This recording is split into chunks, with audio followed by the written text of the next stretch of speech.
Hi everyone. இன்னைக்கு கிளாஸ்ல நம்ம ஹிஸ்ட்ரிக்கான ஒரு இன்ட்ரடக்ஷன் தான் பார்க்க போறோம். நீங்க ஆல்ரெடி டெக்ஸ்ட் புக்ஸ்ல வந்து ஹிஸ்ட்ரி நிறைய படிச்சுட்டு இருப்பீங்க, ஏன்ஷியன்ட் ஹிஸ்ட்ரி, மாடர்ன் ஹிஸ்ட்ரி அப்படின்னு. ஸோ அந்த ஹிஸ்ட்ரி எல்லாம் டிஃப்ரெண்ட் வியூ பாயிண்ட்ஸ்ல இருந்து நம்ம படிக்க ஆரம்பிச்சோம்னா எப்படி நம்மளால தரும் அண்டர்ஸ்டாண்டிங் கெயின் பண்ண முடியும் அப்படின்ற மாதிரி சில கான்செப்ட்ஸ் தான் நம்ம இன்னைக்கு பார்க்க போறோம். ஓகேவா? உங்களுக்கு ஆல்ரெடி தெரிஞ்சிருக்கும், history is the study of past. ஏற்கனவே நடந்து முடிஞ்ச ஒரு விஷயத்த வந்து நம்ம படிக்கிறோம். எதுக்காக படிக்கிறோம் அப்படின்னா, சொசைட்டி எந்த அளவுக்கு டெவலப் ஆயிருக்கு, நம்மளுக்கு இதனால ஃபியூச்சர்ல என்னெல்லாம் சேஞ்சஸ் வந்து ஆன்டிசிபேட் பண்ணலாம். ஸோ இந்த மாதிரி விஷயங்களை வந்து நம்ம அனலைஸ் பண்றதுக்காக ஹிஸ்ட்ரி படிக்கிறோம். ஓகேவா? ஸோ ஒரு காலத்துல மக்கள் எப்படி வாழ்ந்திருக்காங்க, அதுல இருந்து என்னென்ன மாற்றங்கள் வந்து நம்மளுக்கு வந்திருக்கு, ஸோ அந்த மாற்றங்கள் வச்சு ஃபியூச்சர்ல நம்ம எப்படியெல்லாம் வாழ்றதுக்கு சான்சஸ் இருக்கு அப்படின்ற மாதிரி ஒரு ப்ரெடிக்ஷன் கூட பண்றதுக்கு ஹிஸ்ட்ரி ஒரு பேசிக் கான்செப்டா இருக்கு. ஓகேவா? So history is all about stories. இதுக்கு முன்னாடி வாழ்ந்த மக்களுக்கும் நம்மளுக்கும் என்ன வித்தியாசங்கள் இருக்கு, என்ன கனெக்ஷன்ஸ் இருக்கு, ஸோ அதுல இருந்து என்ன முன்னேற்றங்கள் இருக்கு, எப்படியெல்லாம் நம்ம டீவியேட் ஆகி போயிருக்கோம், இந்த மாதிரி நிறைய விஷயங்களை வந்து நம்ம ஹிஸ்ட்ரி படிக்கிறது மூலமா தெரிஞ்சுக்கலாம். ஓகேவா? ஸோ ஹிஸ்ட்ரின்றது வந்து புக்ஸ்ல வந்து எழுதி வச்சிருக்காங்க. ஓகே, இது ஏன்ஷியன்ட் ஹிஸ்ட்ரி, இந்த மனுஷன் இப்படி வாழ்ந்தா, ஹோமோ ஹாபிலிஸ், ஹோமோ எரெக்டஸ், இந்த மாதிரி மனப்பாடம் பண்ணிட்டே இருந்தா உங்களுக்கு history will be the most boring subject you will ever study. So history எப்பவுமே ஒரு புக்ல இருந்து வர பெர்ஸ்பெக்டிவா பார்க்காம நீங்களே போய் ஒரு ஒரு விஷயத்த பார்க்கும்போது அதோட ஹிஸ்ட்ரி என்ன அப்படின்னு நீங்க அனலைஸ் பண்ண ஸ்டார்ட் பண்ணீங்கன்னா you will start liking history very much. So இந்த ஹிஸ்ட்ரி எல்லாம் நீங்க எங்கேயோ போய் புக்ஸ்ல தான் இருக்கு, 19th சென்ச்சுரியில என்ன நடந்துச்சு அப்படின்னு டைம் லைன் வச்சு படிக்கிறத விட உங்களை சுத்தி நீங்க பாத்தீங்கன்னா நிறைய பில்டிங்ஸ் இருக்கும், நிறைய கட்டடங்கள்லாம் உடஞ்சு போயிருக்கும், நிறைய ஸ்டோன்ஸ் எல்லாம் வந்து மியூசியம்ஸ்ல வச்சிருப்பாங்க. அதெல்லாம் ஏன் வச்சிருக்கு, அது எல்லாத்துக்குமே ஒரு ஸ்டோரி இருக்கும். ஸோ அந்த ஸ்டோரி என்னது அப்படின்னு தெரிஞ்சுக்கிட்டீங்கன்னா you will find very interesting things. இதெல்லாம் இப்படி நடந்திருக்கு, நம்மளை சுற்றி தான் இவ்வளோ விஷயமும் நடந்திருக்கு அப்படின்றது வந்து உங்களுக்கு ஒரு அண்டர்ஸ்டாண்டிங் மாதிரி வரும். ஸோ இப்போ பார்த்தீங்கன்னா நீங்கள் மியூசியமில் போய் பார்க்கும்போது ஏதோ ஒரு நோட் புக் மாதிரி வச்சுருப்பாங்க. அந்த நோட் புக் பார்த்தீங்கன்னா சாதாரண ஒரு மனுஷன் தான், ஒரு 15 இயர்ஸில் ஒரு பையன் வந்து எழுதியிருப்பான். இந்த மாதிரி இந்த ஈவெண்ட்ஸ் எல்லாம் நடந்துச்சு, இன்னைக்கு நான் வந்து இதை சாப்பிட்டேன், எங்கள் ஊரில் இப்படி நடக்குது அப்படின்னு எழுதி வச்சிருந்தாங்கன்னா அது காலப்போக்கில் இப்போ நீங்கள் படிக்கும்போது ஓ அந்த காலத்தில் இப்படியெல்லாம் இருந்திருக்காங்க பாருங்கன்னு உங்களுக்கு ஒரு அண்டர்ஸ்டாண்டிங் வருது இல்லையா? ஏன் அவங்க கிட்ட நம்மள மாதிரி ஃபோன் இல்லை, இந்த மாதிரி நிறைய கொஸ்டின்ஸ் வந்து உங்களுக்கு வருது. ஸோ அந்த கொஸ்டின்ஸ் எல்லாம் ஆன்சர் பண்றதுக்கு ஒரு இம்பார்ட்டன்ட் டூல் தான் ஹிஸ்ட்ரி அப்படின்னு நம்ம சொல்றோம். ஓகேவா? ஸோ ஹிஸ்ட்ரினா எப்பவுமே நம்ம அந்த டைம் லைன் வச்சு டேட்டு, இன்னைக்கு நாள் இது நடந்துச்சு, வேர்ல்டு வார் இந்த இயர்ல நடந்துச்சுன்னு படிச்சா ஹிஸ்ட்ரி நம்மளுக்கு புரிஞ்சிருமா அப்படின்னா கண்டிப்பா கிடையாது. நம்ம எப்பவுமே படிக்கும்போது ஒரு விஷயத்த வந்து இப்போ இப்படி இருக்குன்னா அப்போ இதுக்கு முன்னாடி எப்படி இருந்திருக்கும், இது ஏன் இப்படி ஸ்டார்ட் ஆயிருக்கணும். இப்போ லாங்குவேஜ்ன்ற ஒரு விஷயத்தையே எடுத்துக்கோங்க. தமிழ்னு ஒரு லாங்குவேஜ் வர்றதுக்கு முன்னாடி சைன் லாங்குவேஜ்ல மக்கள் பேசியிருக்கலாம்.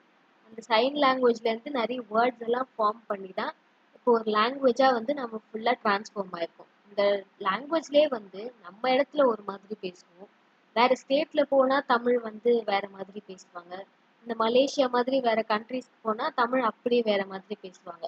ஸோ அதுலயே எவ்வளவு சேஞ்சஸ் இருக்கு பாருங்க. ஒரு தமிழ் லாங்குவேஜ்லயே வேற வேற கட்டத்துல வேற இடத்துக்கு போன மக்கள் எப்படியெல்லாம் பேச ஆரம்பிச்சிருக்காங்க. ஸோ அந்த இன்ஃப்ளூயன்ஸ் எல்லாம் கூட அண்டர்ஸ்டாண்ட் பண்ணிக்கணும்னா ஹிஸ்ட்ரி ரொம்ப முக்கியமா இருக்கு. ஸோ இப்படியெல்லாம் நீங்க படிக்க ஆரம்பிச்சாதான் ஹிஸ்ட்ரி வந்து இன்னும் இன்ட்ரெஸ்டிங்கா இருக்கும். ஓகேவா? ஸோ ஹிஸ்ட்ரின்றது அப்போ ஒரு தனி சப்ஜெக்டா அப்படின்னு கேட்டா கண்டிப்பா கிடையாது. நீங்க சோஷியல் சயின்ஸ் படிக்கும் போதே எப்படி படிப்பீங்க? ஜியாகிரபி, ஹிஸ்ட்ரி, சிவிக்ஸ், எக்கனாமிக்ஸ் இப்படி எல்லாம் சேர்ந்து தானே படிக்கிறீங்க. ஏன் அப்படி படிக்கிறீங்கன்னா இது எல்லாமே ஒண்ணுக்கு ஒண்ணு இன்டர் கனெக்டடா இருக்கு. ஸோ இப்போ உங்களுக்கு ஒரு ஃபாசில் கிடைக்குதுன்னு வச்சுக்கோங்க. அந்த ஃபாசிலை வந்து நீங்க அந்த கார்பன் டேட்டிங் எல்லாம் பண்ணணும்னா உங்களுக்கு வந்து நிறைய கெமிக்கல்ஸ் பத்தின நாலேஜ்லாம் இருக்கணும், நிறைய சயின்டிஃபிக் எக்யூப்மெண்ட்ஸ் வந்து ஹேண்டில் பண்றதுக்கு உங்களுக்கு நாலேஜ் இருக்கணும். ஸோ அதுக்கு உங்களுக்கு சயின்ஸோட பேசிக்ஸ் எல்லாமே உங்களுக்கு தெரிஞ்சிருக்கணும். கரெக்ட் தானே? அதே மாதிரி இப்போ ஒரு ஸ்கெலிட்டன் கிடைக்குதுன்னு நம்ம வச்சுக்கலாம். அந்த ஸ்கெலிட்டன் வந்து ஹியூமன் ஸ்கெலிட்டன்னு சொல்லிட்டாங்க. பட் நம்ம இப்போ இருக்கிற ஒரு ஹியூமன் ஸ்கெலிட்டனை விட அந்த ஸ்கெலிட்டன் ரொம்ப டிஃப்ரெண்டா இருக்கு. ஸோ அந்த டிஃப்ரென்சஸ் எல்லாம் உங்களுக்கு அனலைஸ் பண்ணணும்னா அப்போ ஹியூமன் எவல்யூஷன் பத்தி உங்களுக்கு தெரிஞ்சிருக்கணும். ஸோ உங்களுக்கு ஆந்த்ரோபாலஜினா என்னன்னு தெரிஞ்சிருக்கணும். அதே மாதிரி இப்போ இங்கே ஒரு காயின் கிடைக்குதுன்னு வச்சுக்கலாம். இன்னைக்கு நியூஸ்ல வந்து பாத்தீங்கன்னா ஹீப்ரூ லாங்குவேஜ்ல எழுதியிருக்கிற ஒரு பட்டயம் வந்துட்டு தமிழ்நாட்டுல கிடைச்சிருக்கு. அப்போ ஹீப்ரூ லாங்குவேஜ் பேசின மக்களுக்கும் நம்மளுக்கும் ஏதோ ஒரு கனெக்ஷன் வந்திருக்கணுமா? அப்போ அது என்ன டேட்டு அப்படின்னு தெரிஞ்சுக்கணும்னா அந்த ஜாகிரபிக்கல் கான்டெக்ட்டும் அந்த கல்ச்சுரல் கான்டெக்ட்டும் உங்களுக்கு புரிஞ்சிருக்கணும். ஸோ இப்படி ஹிஸ்ட்ரி படிக்கும் போதே உங்களுக்கு எவ்வளோ விஷயம் வருது பாருங்களேன். சயின்ஸ் வருது, பாலிடிக்ஸ் வருது, சோஷியோ கல்ச்சுரல் ரிலேஷன்ஷிப்ஸ் வருது. ஒரு மக்களும் இன்னொரு மக்களும் சேர்ந்து வரும்போது அவங்க கல்ச்சுரல் எக்ஸ்சேஞ்ச் எப்படி இருக்கும் அப்படின்ற ஒரு புரிதல் வருது. அவங்களுக்கு வந்து எக்கனாமிக் ட்ரேட் வந்து எப்படி இருந்திருக்கும். இந்த மாதிரி பல விஷயங்கள் வந்து ஹிஸ்ட்ரிக்குள்ளேயே உள்ளடக்கி வச்சிருக்காங்க. ஸோ ஹிஸ்ட்ரின்றது ஒரு தனி சப்ஜெக்டை நம்மளால எப்பவுமே கண்டிப்பா படிக்கவே முடியாது. இது வந்து கண்டிப்பா தெரிஞ்சுக்கணும். ஓகேவா? ஸோ ஹிஸ்ட்ரினா அப்போ இந்த ராஜா வந்து இங்க போருக்கு போனாரு, முகமது கஜ்னி இங்க வந்தாரு, இந்த மாதிரி தான் நம்ம படிச்சுட்டு இருக்கோம்னா கண்டிப்பா கிடையாது. இப்போ நம்ம தமிழ்நாட்டுல பாத்தீங்கன்னு வச்சுக்கோங்களேன், ஹீரோ ஸ்டோன்ஸ் அப்படின்னு ஆர்கியாலஜில ஒரு கான்செப்ட் இருக்கு. ஹீரோ ஸ்டோன்ஸ்னா ஒரு நல்ல விஷயம் பண்ணவங்களையோ இல்ல ஒரு தியாகம் பண்ண ஒரு மனுஷனையோ வந்து ஹானர் பண்றதுக்காக ஒரு கல்லு மாதிரி செதுக்கி அதுல வந்து இவங்க இப்படி பண்ணிருக்காங்க அப்படின்றத நியூஸை வந்து எழுதி வைப்பாங்க. ஓகேவா? ஸோ இந்த கீழே ஒரு பிக்சர் இருக்கு பாருங்களா, அதுல வந்து ஒரு நாயை ஹானர் பண்றதுக்காக ஒரு ஹீரோ ஸ்டோன் வச்சிருக்காங்க. ஸோ அப்போ ஹிஸ்ட்ரின்றது வந்து வெறும் ராஜாவை பத்தியும் போரை பத்தியும் பேசுற ஒரு விஷயம் கிடையவே கிடையாது. அன்றாட வாழ்க்கையில என்ன நடந்துச்சு அப்படின்ற ஒரு புரிதலை வந்து கன்வே பண்றாங்க நம்மளுக்கு. ஸோ அந்த டைம்ல எப்படி வாழ்ந்திருக்கோம், நாங்க இந்த விஷயத்த பண்ணோம் அப்படின்னு அங்கங்க அவங்க ஒரு பதிவா எழுதி வச்சுட்டு போயிருக்காங்க. அதே மாதிரி நீங்க இப்போ சிலப்பதிகாரம் பாத்தீங்கன்னு வச்சுக்கோங்களேன், கோவலன் கண்ணகி இவங்கள சுத்தி மட்டும்தான் கதைன்னு கிடையாது. மதுரை மாநகரம் வந்து எப்படி இருந்திருக்கு, முட்டுக்குளித்தல் எப்படி எல்லாம் நடந்திருக்கும், ஸோ அங்க வணிகம் எப்படி எல்லாம் நடந்திருக்கு அப்படின்னு சின்ன சின்ன விஷயங்களை வந்து அவங்க நோட் பண்ணி நம்மளுக்கு பாடல்கள் மூலியமா கன்வே பண்ணியிருக்காங்க. ஸோ இப்படி இந்த சின்ன விஷயத்தையும் நோட்டீஸ் பண்ணி நம்ம படிக்க ஆரம்பிக்கிறோம். இததான் வந்து ஹிஸ்டரி அப்படின்னு நம்ம சொல்றோம். ஓகேவா?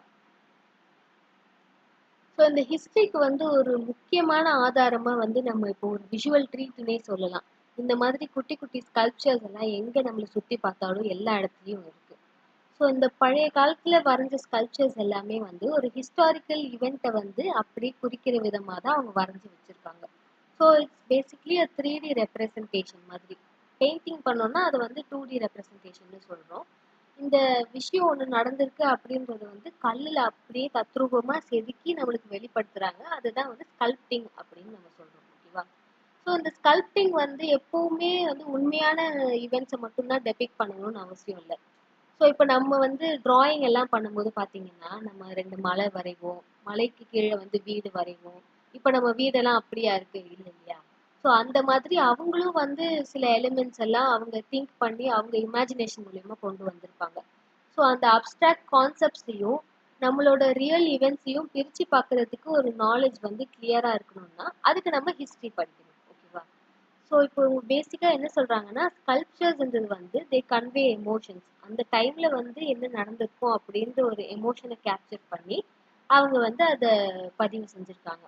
இது போக சில அப்ஸ்ட்ராக்ட் கான்செப்ட்ஸும் வந்து அவங்க இமேஜின் பண்ணி வரைஞ்சு வச்சிருக்காங்க பெயிண்டிங்ஸ் மாதிரி. அந்த மேபி ஏதாவது வரைஞ்சிருக்கலாம். ஸோ இந்த மாதிரி நிறைய விஷயங்கள் வந்து ஒரு ஸ்கல்ப்சர்க்குள்ளேயே இருக்கு. ஸோ இதெல்லாம் புரிஞ்சுக்கிற அளவுக்கு உங்களுக்கு நுணுக்கமான அந்த அறிவு வேணும்னா நம்ம ஹிஸ்ட்ரி இந்த ஸ்கல்ப்டிங் இது எல்லாத்தையும் வந்து நம்மளுக்கு புரிஞ்சு வச்சுக்கிற ஒரு புரிதல் வேணும். ஓகேவா? ஸோ இப்போ சைனால கூட நீங்க பாத்தீங்கன்னா இந்த டிராகன் மாதிரியான கான்செப்ட் எல்லாம் வந்து அவங்க நிறைய ஃபாலோ பண்ணுவாங்க. இந்த ஜோடியாக் சைன்ஸ் எல்லாம் வச்சு. ஸோ அப்போ டிராகன் உண்மையிலேயே இருந்துச்சான்னு கேட்டா நம்மளுக்கு எந்த ஆதாரமும் இப்போ வரைக்கும் இல்லை. பட் அவங்க வந்து அதை ஒரு வர்ஷிப்பா வச்சு நிறைய ஸ்கல்ப்சர்ஸ் எல்லாம் சைனால நம்ம பார்க்கலாம். ஸோ இந்த மாதிரி நிறைய நம்பிக்கைகளும் சரி, நிறைய வழி வழியா வந்த கதைகளும் சரி, இது எல்லாத்தையும் நம்ம ஸ்கல்ப்சர்ல நோட்டீஸ் பண்ணலாம். ஓகே. ஸோ இப்படியெல்லாம் நம்ம பார்க்கும்போது ஹிஸ்ட்ரிலேயே நிறைய ஸ்டேஜஸ் தான் இருக்கு. ஸோ இந்த ஸ்டேஜஸை நம்ம புரிஞ்சுக்கிட்டோம்னா எந்தெந்த பீரியட்ல எந்தெந்த எவிடன்சஸ் வச்சு நம்ம கேட்டகரைஸ் பண்ணலாம் அப்படின்னு நம்மளுக்கு புரியும். ஓகேவா? ஸோ அப்படி பார்க்கும்போது 3 ஸ்டேஜா ஹிஸ்ட்ரியை பிரிக்கிறாங்க. ஃபர்ஸ்ட் ஸ்டேஜ் வந்துட்டு ப்ரீ ஹிஸ்ட்ரி அப்படின்னு நம்ம சொல்றோம். ஸோ இந்த ப்ரீ ஹிஸ்ட்ரிக்கு வந்து எந்த எழுத்துப்பூர்வமான ஆதாரமும் நம்மளுக்கு கிடையாது. ஸோ இந்த மாதிரி தோண்டும் போது நம்மளுக்கு சில ஆர்டிஃபேக்ட்ஸ்லாம் கிடைக்குது இல்லையா, சில போன்ஸ் மாதிரி இருக்கட்டும், இல்லைன்னா அந்த மண்பாண்டங்கள் இந்த மாதிரி விஷயங்கள் எல்லாம் வச்சுதான் நம்ம ப்ரீ ஹிஸ்டரியை வந்து புரிஞ்சுக்கிறோம். ஸோ அந்த பொருள் எல்லாம் நம்ம ஒரு நரேட்டிவ் மாதிரி கிரியேட் பண்ணி இந்த காலத்துல இப்படி வாழ்ந்திருக்கலாம், இந்த காலத்துல இப்படி நடந்திருக்கும் அப்படின்ற ஒரு பெர்ஸ்பெக்டிவை நம்ம கிரியேட் பண்றோம். ஓகேவா? ஸோ இதுதான் ப்ரீ ஹிஸ்டரி அப்படின்னு நம்ம சொல்றோம். இந்த இடத்துல நம்மளுக்கு லெட்டர்ஸ்னு எதுவுமே கிடையாது. பெயிண்டிங்ஸ் மேபி இருக்கலாம். பட் எந்த எழுத்துப்பூர்வமான ஆதாரமும் நம்மளுக்கு கிடையவே கிடையாது. அதனால இந்த பீரியடை நம்ம ப்ரீ ஹிஸ்டரின்னு சொல்றோம். அதாவது வரலாற்றுக்கு முந்தைய காலம். ஓகேவா?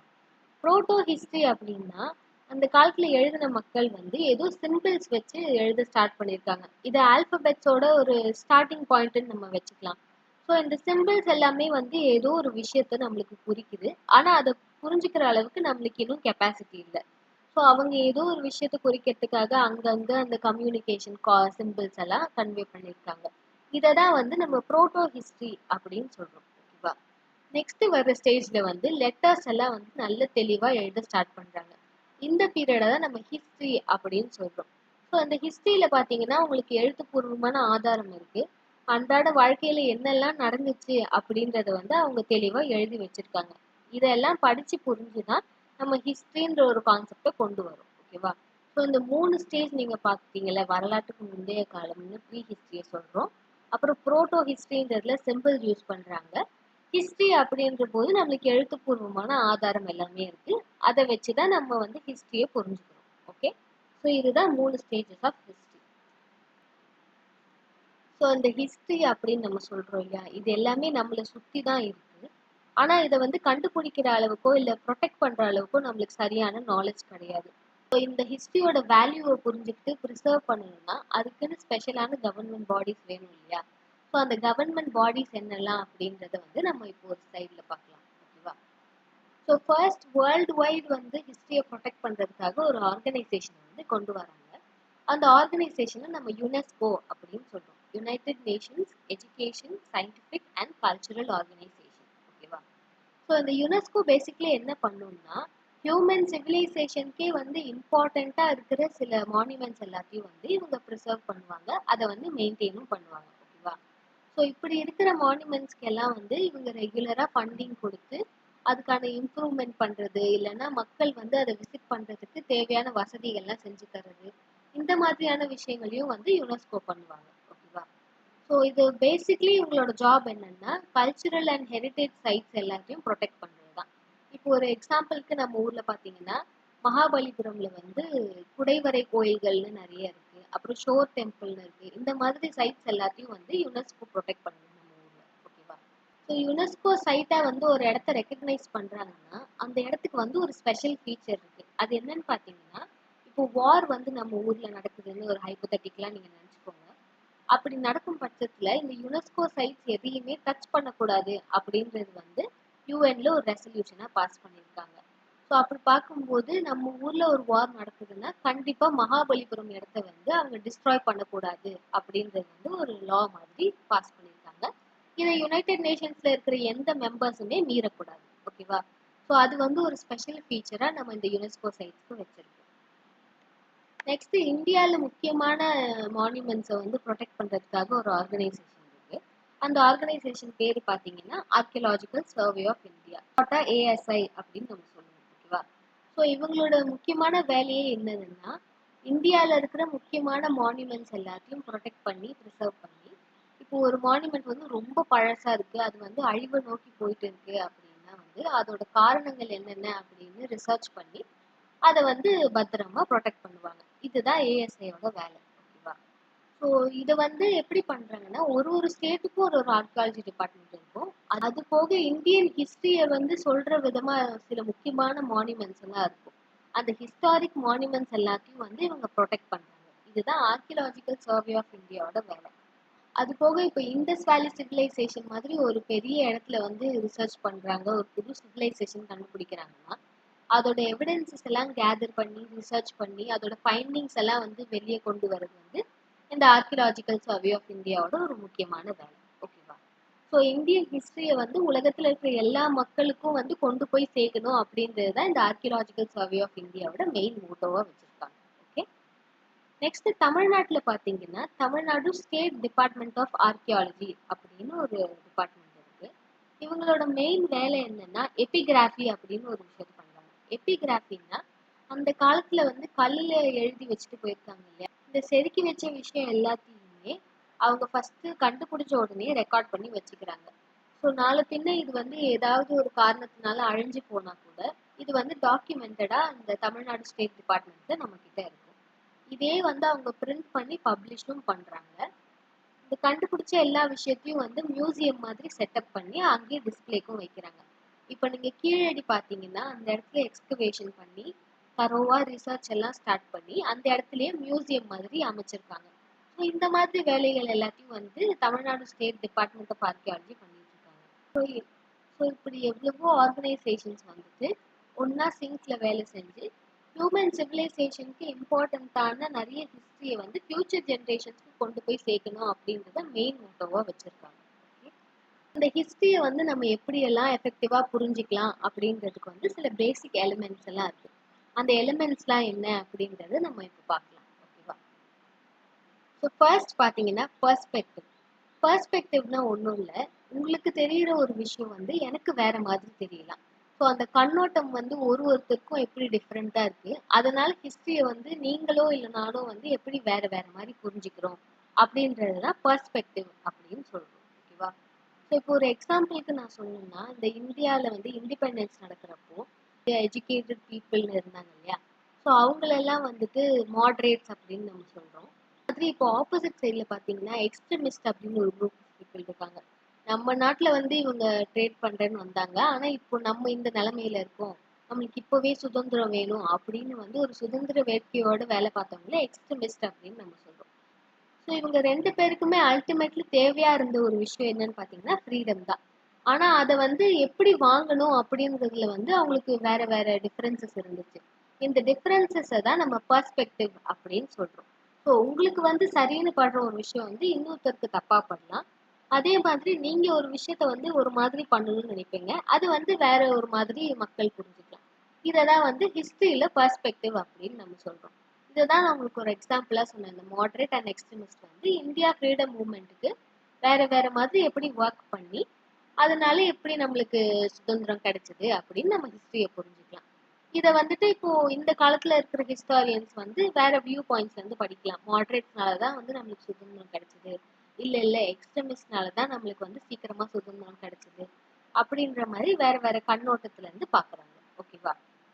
ஸோ நெக்ஸ்ட் நம்ம பார்த்தோம்னா கண்டினியூட்டி அண்ட் சேஞ்ச் அப்படின்ற ஒரு கான்செப்ட் பார்க்கணும். கண்டினியூட்டி அண்ட் சேஞ்ச்னா இப்போ நம்ம ஹிஸ்டரியில இருந்து பார்த்துக்கிட்டே வந்தோம்னா எந்தெந்த விஷயங்கள் வந்து நம்மளுக்கு மாறி இருக்கு, எந்த விஷயங்கள் வந்து அப்படியே நிலைச்சி இருக்கு அப்படின்னு நம்ம வந்து அண்டர்ஸ்டாண்ட் பண்ணிக்கிறோம்.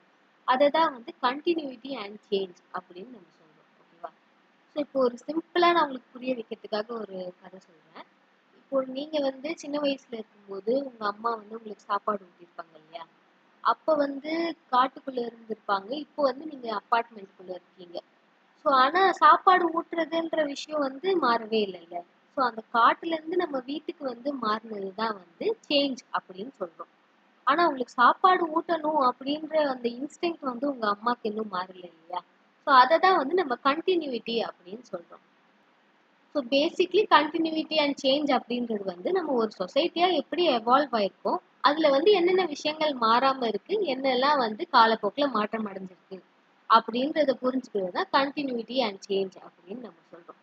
ஸோ இதுக்கு வந்து இன்னொரு எக்ஸாம்பிள் நம்ம ஹிஸ்டரியில இருந்தே பார்க்கணும் அப்படின்னா வந்து அந்த காலத்துல வந்து இண்டஸ் வேலி சிவிலைசேஷன் பார்க்கும்போது அவங்க ஒரு குரூப் ஆஃப் ட்ரைப்ஸா வாழ்ந்திருக்காங்க, எல்லாருமே வந்து ஒன்னாவே வாழ்ந்திருக்காங்க. அதுக்கப்புறமா வேதிக் பீரியட்னு பார்க்கும்போது ஒரு ஃபியூ இயர்ஸ் டிஃபரன்ஸ்லயே வந்து அவங்க வர்ணா சிஸ்டம் அப்படின்ற ஒரு கான்செப்டை வந்து கொண்டு வராங்க.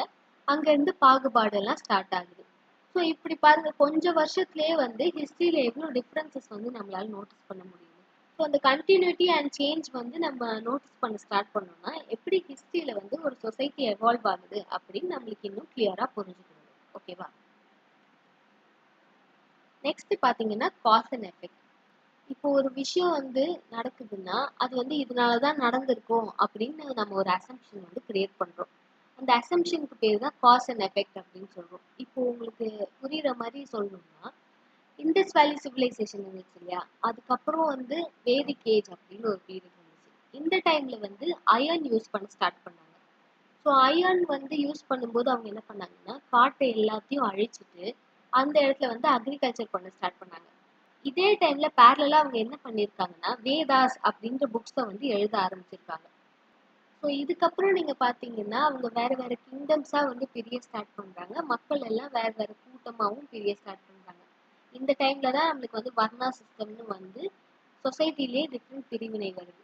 அப்போ நம்ம வேதாஸ் வந்து எழுத ஸ்டார்ட் பண்ணி நம்ம படிக்க ஆரம்பிச்சதால இந்த பிரிவினை ஸ்டார்ட் ஆச்சா, இல்ல நம்ம ஏரியா வைஸ் அப்படியே ஸ்ப்ரெட் ஆகி காட்டெல்லாம் கிளியர் பண்ணி வாழ ஆரம்பிச்சதால நம்மளுக்கு சிவிலைசேஷன்ஸ் எல்லாம் மாறிச்சா அப்படின்ற காஸ் வந்து நம்மளுக்கு ஸ்பெசிஃபிக்கா தெரியாது.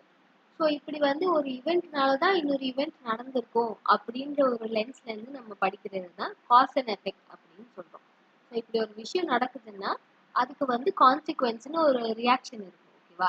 ஸோ இதுதான் வந்து காஸ் அண்ட் எஃபெக்ட் அப்படின்ற ஒரு அனாலிசிஸ் மூலியமா நம்ம ஹிஸ்டரியை படிக்கிறோம். ஓகேவா? நெக்ஸ்ட் நம்ம பார்க்க போற ஒரு முக்கியமான கான்செப்ட் வந்து எவிடன்ஸ். எவிடன்ஸ் இல்லாம நம்மளுக்கு ஹிஸ்டரியில எந்த விஷயமுமே கிளியரா அண்டர்ஸ்டாண்ட் பண்ண முடியாது. ஸோ இந்த ஹிஸ்டரியை வந்து நம்ம எப்படி வேணா சொல்லலாம். இப்போ நான் வந்து வாய் வழியா கேட்ட ஒரு கதையை வந்து சொல்லி இதுதான் என் ஹிஸ்டரி அப்படின்னு சொல்லலாம். ஸோ இப்போ அதுவும் வந்து அக்செப்டபிளா தான் இருக்கு. ஹிஸ்டரி வந்து ஃபேமிலி ஜென்ரேஷன்ஸ் மூலியமா பாஸ் ஆயிருக்குன்னா அதையும் வந்து ஒரு ஹிஸ்டாரிக்கல் எவிடன்ஸா வந்து அக்செப்ட் பண்ணிக்கிறாங்க. ஸோ இப்படி வந்து காலப்போக்கில் நடந்த சில விஷயங்களை வந்து ஒரு பொருள் வந்து எவிடன்ஸா வச்சு நம்ம படிக்கிறோம். ஸோ அந்த பீஸ் ஆஃப் இன்ஃபர்மேஷனை தான் நம்ம ஹிஸ்டாரிக்கல் எவிடன்ஸ் அப்படின்னு சொல்றோம். ஸோ இந்த எவிடன்சஸ் இல்லாம ஹிஸ்டரி வந்து எப்படி நடந்திருக்கும் அப்படின்ற ஒரு அண்டர்ஸ்டாண்டிங் கண்டிப்பா நம்மளுக்கு இருக்காது. ஓகேவா? அதே மாதிரி இப்போ இந்த டிராகன் மாதிரியான சில விஷயங்கள்லாம் நான் முன்னாடி சொன்னேன்ல. ஸோ இதெல்லாம் வந்து ஒரு மித்திக்கல் கிரீச்சர் அப்படின்னு சொல்றோம். அதே மாதிரி இந்த கட்டுக்கதைகள்னு சொல்லுவாங்க இல்லையா? ஸோ இந்த மாதிரி வழி வழியா நிறைய கதைகள் வந்து கட்டுக்கதையாகவும் இருக்கலாம், இல்லை ஒரிஜினலா நடந்ததாகவும் இருக்கலாம். ஸோ இந்த டிஃப்ரென்சியேஷன் வந்து நம்மளுக்கு அண்டர்ஸ்டாண்ட் பண்ணிக்கணும்னா எவிடன்ஸ் வந்து நம்மளுக்கு ரொம்ப முக்கியமா இருக்கு. ஓகேவா? ஸோ அந்த எவிடன்ஸஸே வந்து நம்ம நிறைய விதமா பிரிக்கலாம். ஃபர்ஸ்ட் நம்ம டூ ப்ராட் கேட்டகரிஸா பிரிச்சு பார்க்க போறோம். ஃபர்ஸ்ட் வந்து ஆர்கியலாஜிக்கல் சோர்சஸ், செகண்ட் வந்துட்டு லிட்ரரி சோர்சஸ் அப்படின்னு. ஆர்கியலாஜிக்கல் சோர்சஸ்னா நம்மளுக்கு இந்த மான்யூமெண்ட்ஸ் இருக்கு, காயின்ஸ், இந்த மண்பாண்டங்கள், அங்கங்க எழுதி வச்சுட்டு போயிருக்காங்க இல்லையா, செதுக்கி வச்ச கற்கள், இந்த மாதிரி விஷயங்கள் எல்லாத்தையும் நம்ம ஆர்கியலாஜிக்கல் சோர்சஸ்னு சொல்றோம். அது போக அவங்க அணிஞ்சிருந்த ட்ரெஸ்ஸு, நகை, இந்த மாதிரி நம்மளுக்கு கிடைக்கிற விஷயம் எல்லாமே கூட ஆர்கியலாஜிக்கல் சோர்சஸ் தான் நம்மளுக்கு. ஓகேவா? இதை வச்சுதான் ஹிஸ்டரியில வந்து இந்தந்த டைம்ல கல்ச்சர் இப்படி ஷிஃப்ட் ஆயிருக்கு, சோஷியல் லைஃப் வந்து இப்படி இருந்திருக்கு அப்படின்ற ஒரு அண்டர்ஸ்டாண்டிங் வந்து நம்மளுக்கு இருக்கு. நெக்ஸ்ட் சோர்ஸ் நம்ம பார்த்தோம்னா லிட்ரரி சோர்சஸ் அப்படின்னு ஒன்று இருக்கு. இதுலயே வந்து ரிலீஜியஸ் சோர்சஸ், செக்குலர் சோர்சஸ் அப்படின்னு ரெண்டு விதமா பிரிக்கிறாங்க. ரிலீஜியஸ் சோர்சஸ்னா வந்துட்டு அந்த டைம்ல ரிலீஜியன் பேஸ் பண்ணி சில புக்ஸ் எழுதியிருப்பாங்க. பி ராமாயணா, மகாபாரதா, இல்லைன்னா வந்துட்டு சிலப்பதிகாரம், இந்த மாதிரி நிறைய விஷயங்கள் வந்து இறைவனை சார்ந்தோ இல்லை ஏதோ ஒரு நம்பிக்கையை சார்ந்தோ எழுதியிருப்பாங்க. இதை தான் வந்து ரிலீஜியஸ் சோர்சஸ் அப்படின்னு நம்ம சொல்றோம். இதுக்கு ஆப்போசிட்டா வந்துட்டு இந்த டைரி மாதிரி வேற ஊர்ல இருந்து வர்றவங்க வந்து இந்த டிராவல் டைரி மாதிரி எழுதியிருப்பாங்க ஜேர்னல். இல்லைன்னா அந்த ஊர்லயே வாழ்ந்தவங்க வந்து அவங்க டெய்லி லைஃப்பை ரெக்கார்ட் பண்ணி வச்சிருப்பாங்க. இது எல்லாத்தையும் வந்து செக்யுலர் சோர்சஸ் அப்படின்னு நம்ம சொல்றோம். ஸோ இப்படி வந்து ரெக்கார்டிங்ஸ் நம்ம படிக்கும்போது அந்த டைம்ல எப்படி வாழ்ந்திருக்காங்கன்னு நம்ம சைட்ல இருந்து ஒரு பெர்ஸ்பெக்டிவ்லையும் அவங்களோட பெர்ஸ்பெக்டிவ்ல இருந்தும் நம்ம ஹிஸ்டரியை வந்து ஈஸியா புரிஞ்சுக்க முடியும். ஓகேவா? ஸோ இதுக்காக தான் எவிடன்ஸ் நம்மளுக்கு ரொம்ப இம்பார்ட்டண்டா இருக்கு. இது போக வந்து எவிடன்ஸை நம்ம இன்னும் ஒரு 3 கேட்டகரிஸா நம்ம பிரிச்சு பார்க்கலாம். Material sources, written sources, oral sources. ஓகேவா? மெட்டீரியல் சோர்சஸ்னா நம்மளுக்கு கையில தொட முடியிற சில விஷயங்கள்லாம் இருக்கு இல்லையா, இந்த கல்லா இருக்கட்டும், பொம்மைகள், இல்லைன்னா வந்து அந்த டைம்ல யூஸ் பண்ண பீரங்கி குண்டு, பில்டிங்ஸ், இந்த மாதிரி நிறைய விஷயங்கள் சொல்லிட்டே போகலாம். இந்த மாதிரி டேஞ்சபிளா இருக்கிற சில ஸ்ட்ரக்சர்ஸ் எல்லாத்தையும் நம்ம மெட்டீரியல் சோர்சஸ் அப்படின்னு சொல்றோம். இது போக எழுத்துப்பூர்வமான சில லிட்ரேச்சர்ஸ் எல்லாம் இருக்கும். இப்போ சில இப்போ இதுக்கு முன்னாடி நம்ம பார்த்தோம் இல்லையா, இந்த ரிலீஜியஸ் சோர்சஸ், செக்யுலர் சோர்சஸ்னு, இது எல்லாத்தையும் தான் நம்ம ரிட்டன் சோர்சஸ் அப்படின்னு சொல்றோம். இதுவும் ஒரு இம்பார்ட்டன்ட் பீஸ் ஆஃப் ஹிஸ்டரி. அவங்க எல்லாம் எப்படி வாழ்ந்துருக்காங்கன்னு அவங்களே எழுத்துப்பூர்வமா எழுதி வச்சது தான் நம்ம படிக்கிறோம். ஓகேவா? இது போக வந்து ஓரல் சோர்சஸ் அப்படின்னு இப்போ நம்ம ஒரு டைப் ஆஃப் ஹிஸ்டரி பார்க்குறோம். இப்போ நம்ம ஃபேமிலியிலே வந்து சில கதைகள்லாம் வந்து சொல்லிட்டே வந்திருப்பாங்க ஜென்ரேஷனா. ஸோ இந்த மாதிரி கதைகள்லாம் வந்து நம்ம கேட்டு தெரிஞ்சுக்கிட்டு நம்ம நாலேஜை வந்து பாஸ் ஆன் பண்றோம் வேற ஒருத்தவங்களுக்கு. இதை தான் வந்து ஓரல் சோர்சஸ்னு சொல்றாங்க. இதுக்கு முன்னாடி பாட்டசாலா அப்படின்னு அங்க தங்கி இருந்து படிக்கிறாங்க இல்லையா, அந்த டைம்லயும் குருக்கள் எல்லாருமே வந்து இந்த ஓரல் சோர்சஸ் தான் வந்து அவங்க ஸ்டூடெண்ட்ஸ்க்கு சொல்லியிருக்காங்க. அதாவது அவங்க வாயார அவங்க நாலேஜ் எல்லாத்தையும் வந்து கொடுத்துருவாங்க. அது எல்லாத்தையும் நோட் பண்ணி வச்சு படிக்கிறது தான் இந்த சீடர்களோட வேலையா இருந்தது. ஸோ இப்படி இந்த மாதிரியும் ஹிஸ்டரியில வந்து நிறைய எவிடன்சஸ் நம்ம கிளாஸிஃபை பண்ணிட்டே போகலாம்.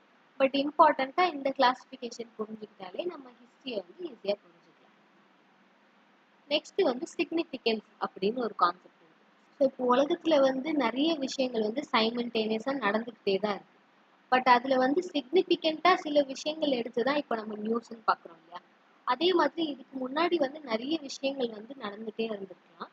அதை வந்து சிக்னிஃபிகண்டான ஈவெண்ட்ஸ் என்ன அப்படின்னு நம்ம கண்டுபிடிச்சு இதனால இது நடந்திருக்கலாமோ, இல்லை இதனால வந்து இன்ஃப்ளூயன்ஸ் ஆகிதான் நம்ம வந்து இந்த விஷயங்கள் எல்லாம் கண்டுபிடிச்சிருக்கலாம் அப்படின்ற மாதிரி ஒரு கனெக்ஷன்ஸ் வந்து நம்ம மெயின்டைன் பண்றோம். இந்த கனெக்ஷன்ஸை வந்து நம்ம கண்டுபிடிக்கிறதுக்கு சிக்னிஃபிகண்ட் ஈவெண்ட்ஸை நம்ம ஐடென்டிஃபை பண்ணணும். இன்னொரு விஷயம் இந்த சிக்னிஃபிகன்ஸ்ல என்னன்னா, இப்போ வேர்ல்டுல வந்து ஃபார் எக்ஸாம்பிள் வேர்ல்டு வார் நடந்துட்டு இருக்கும்போது இந்தியாவில் வந்து நிறைய முக்கியமான ஈவெண்ட்ஸ் எல்லாம் நடந்துட்டு இருந்துச்சு. இந்த சிவில் டிஸ்ஒபீடியன்ஸ் மூவ்மெண்ட், நான் கோஆப்ரேஷன் மூவ்மெண்ட் அப்படின்னு. ஸோ அப்படி பார்க்கும்போது அப்போ வேர்ல்டு வார் நடந்துருந்துச்சு, இதெல்லாம் முக்கியம் இல்லை அப்படின்னு நம்மளால விட முடியுமா? ஸோ இதுவும் ஒரு சிக்னிஃபிகண்ட் ஈவெண்ட், அதுவும் ஒரு சிக்னிஃபிகண்ட் ஈவெண்ட். ஸோ எந்த விஷயத்தையும் வந்து நம்ம ஓரம் தள்ளாம அதோட சிக்னிஃபிகன்ஸ் என்ன அப்படின்னு ஆராய்ச்சி பண்றதும் வந்து ஹிஸ்டரியில ஒரு இம்பார்ட்டன்டான விஷயமா இருக்கு. ஸோ இதுதான் வந்து சிக்னிஃபிகன்ஸ் அப்படின்ற கான்செப்டா நம்ம பார்க்குறோம். இப்போ ஒருத்தருக்கு முக்கியமா தெரியற ஒரு விஷயம் வந்து வேற ஒருத்தருக்கு சிம்பிளா தெரியலாம். ஸோ இந்த மாதிரி தான் ஹிஸ்டாரியன்ஸ் வந்து அவங்களோட வியூ பாயிண்ட்ஸ்ல இருந்து பாக்குறாங்க. இது வந்து ஒரு சிக்னிஃபிகண்ட் இவெண்ட்டா நடந்திருக்கு. அதுக்கு ஆப்போசிட்டா இன்னொருத்தவங்க வந்து இல்ல இல்ல இது சிக்னிஃபிகண்ட் இவெண்ட் கிடையாது, இந்த டைம்ல வேற ஒரு விஷயம் நடந்துச்சு, அதுதான் சிக்னிஃபிகண்ட் இவெண்ட் அப்படின்னு ஹிஸ்டாரியன்ஸ்குள்ள வந்து ஒரு ஹெல்த்தி காம்படிஷன் வந்து மெயின்டைன் பண்றாங்க. இதுதான் வந்து சிக்னிஃபிகன்ஸ் அப்படின்னு நம்ம சொல்றோம். ஓகேவா? நெக்ஸ்ட் நம்ம பார்த்தோம்னா எம்பத்தி அப்படின்னு ஒரு கான்செப்ட் இருக்கு. எம்பத்தி அப்படின்னா ஒரு விஷயம் நடக்குதுன்னா அது மற்றவங்களுக்கு எப்படி பாதிப்பை ஏற்படுத்துது அப்படின்னு அவங்க இடத்துல இருந்து நீங்க யோசிச்சு பார்க்கறது. ஃபார் எக்ஸாம்பிள் இப்போ நான் சொல்லணும்னா, இந்தியா இண்டிபெண்டன்ஸ் டைம்ல வந்து பெங்கால் ஃபமைன் அப்படின்னு ஒரு விஷயம் நடந்துச்சு. அந்த டைம்ல பாத்தீங்கன்னா பெங்கால்ல இருந்த எல்லாருமே வந்து எக்ஸ்ட்ரீம் பாவர்ட்டியில இருந்தாங்க. எல்லாருமே சின்ன பசங்க தான், ஆனா அவங்களும் கூட ரொம்ப எக்ஸ்ட்ரீமான பாவர்ட்டியில இருந்தாங்க. ஏன்னா அந்த டைம்ல வேர்ல்டு வார்க்காக ரிசோர்சஸ் தேவைப்பட்டுச்சு, சாப்பாடு தேவைப்பட்டுச்சுன்னு ரிசோர்சஸ் எல்லாம் டைவர்ட் பண்ண ஸ்டார்ட் பண்ணாங்க. ஸோ அந்த டைம்ல வந்துட்டு எவ்வளவோ சின்ன பசங்க வந்துட்டு உங்களை மாதிரி ஸ்கூலுக்கு போக முடியாம சாப்பாடும் கிடைக்காம இருந்தாங்க. ஸோ அந்த மாதிரி சில விஷயங்களை வந்து அந்த காலத்துல எப்படி இருந்திருக்கலாம், அவங்க எவ்வளவு கஷ்டப்பட்டிருக்கலாம் அப்படின்னு அவங்க ஷூஸ்ல இருந்து நீங்க நின்று யோசிக்கிறீங்க. இததான் வந்து நம்ம எம்பத்தி அப்படின்னு சொல்றோம். இப்போ ஒருத்தவங்களுக்கு வந்து ஒரு விஷயம் நடக்குதுன்னா அவங்களுக்கு அது எப்படி ஃபீல் ஆயிருக்கும், எப்படி ஹர்ட் ஆயிருக்கும், எப்படி அஃபெக்ட் ஆயிருக்கும், இந்த மாதிரி எல்லாம் வந்து அவங்க பாயிண்ட் ஆஃப் வியூல இருந்து நீங்க யோசிக்கிறீங்க. இததான் வந்து நம்ம எம்பத்தி அப்படின்னு சொல்றோம். ஸோ ஹிஸ்டரி படிக்கும்போது ஒரு எமோஷனே இல்லாம வேர்ல்டு வார் 1920 இந்த மாதிரி நீங்க மனப்பாடம் பண்ணிட்டே இல்லாம அந்த டைம்ல வந்து என்ன நடந்திருக்கும், ஏன் இப்படி வந்து இவங்க முடிவெடுத்திருக்கலாம் அப்படின்னு ஒரு எம்பத்தி ஒரு எமோஷனை ஆட் பண்ணி நீங்க வந்து உங்க பெர்ஸ்பெக்டிவை மாத்தி படிக்கணும்.